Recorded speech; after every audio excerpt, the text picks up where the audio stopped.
Hello friends, myself Mahendra Dhule. I am studying in B.Sc second year. I am representing a theorem on Riemann sum. If f is bounded on closed interval a comma b, then f square is also integrable on closed interval a comma b, and we prove this theorem. Since f is bounded on closed interval a comma b, we know that every bounded function has limit point, means it must have upper bound and lower bound, that is supremum and infimum. Then we can say that function which is we can say that function is bounded. Therefore, mod of f is also integrable on closed interval a comma b. Therefore, there exists a number k which is greater than 0 such that mod of f of x which is less than equal to small k and mod of f square of x which is less than equal to small k square, since f is integrable. Therefore, mod of f is also integrable on closed interval a comma b. Therefore, epsilon greater than 0, then there exists a partition capital P on closed interval a comma b such that upper sum of mod of f minus lower sum of mod of f which is less than epsilon by 2k, and if capital Mi comma small mi be the bounds of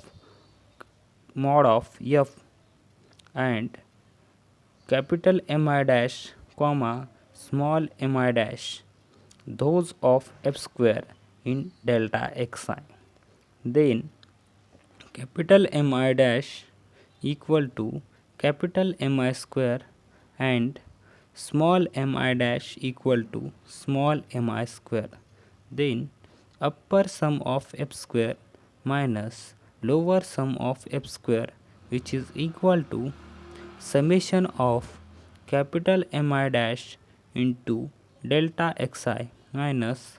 summation of small mi dash into delta xi, and we can conjugate these terms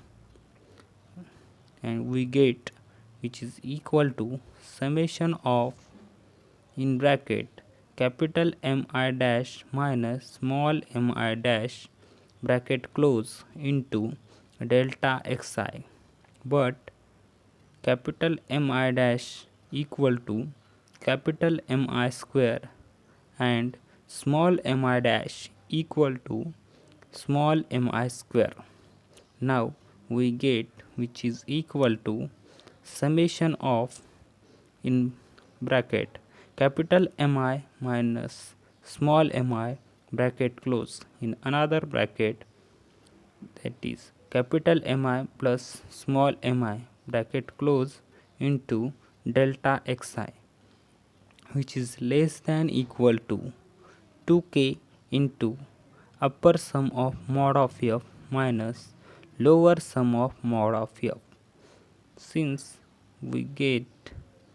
upper sum of f square minus lower sum of f square which is less than 2k into epsilon by